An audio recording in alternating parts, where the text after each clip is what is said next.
Бажаю здоров'я, шановні українці, українки. I wish you health, fellow Ukrainians. I have spoken with Argentina's President-elect Milei about how to make our relations, Ukraine and Argentina, Ukraine and Latin America, more active. I congratulated Mr. Milei on his election. I invited him to visit Ukraine, and it would be an important signal, a signal of non-indifference. Of course, I informed him about all we have already achieved in the implementation of our peace formula. I invited Argentina to show its leadership in joint peacemaking efforts.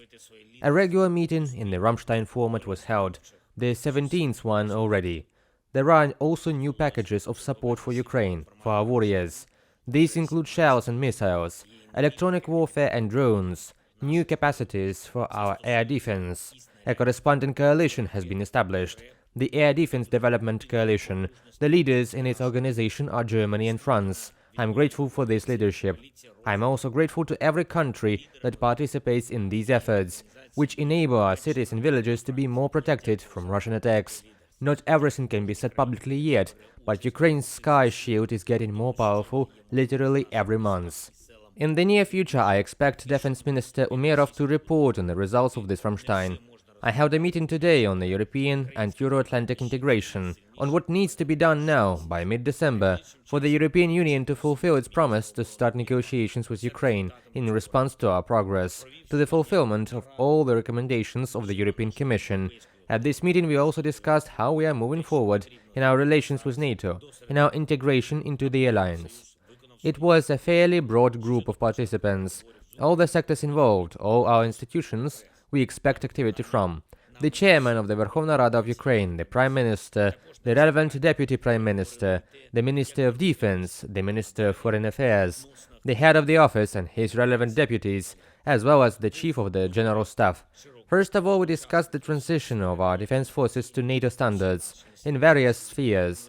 Much has already been done, but procurement, planning, and many internal procedures deserve to be modernized. We also need to take steps that our warriors are waiting for. There is also a clear commitment of the Ministry of Defense to the relevant decisions.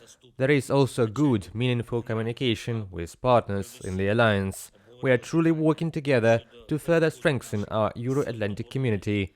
As for the European Union, today we agreed on a list of measures and steps that can add the necessary unity to the European community. Most of our partners clearly see our progress, Ukraine's full implementation of all recommendations.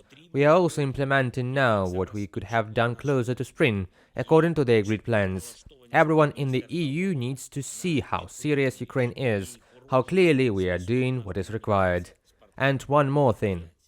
The usual morning conference call featured several important reports.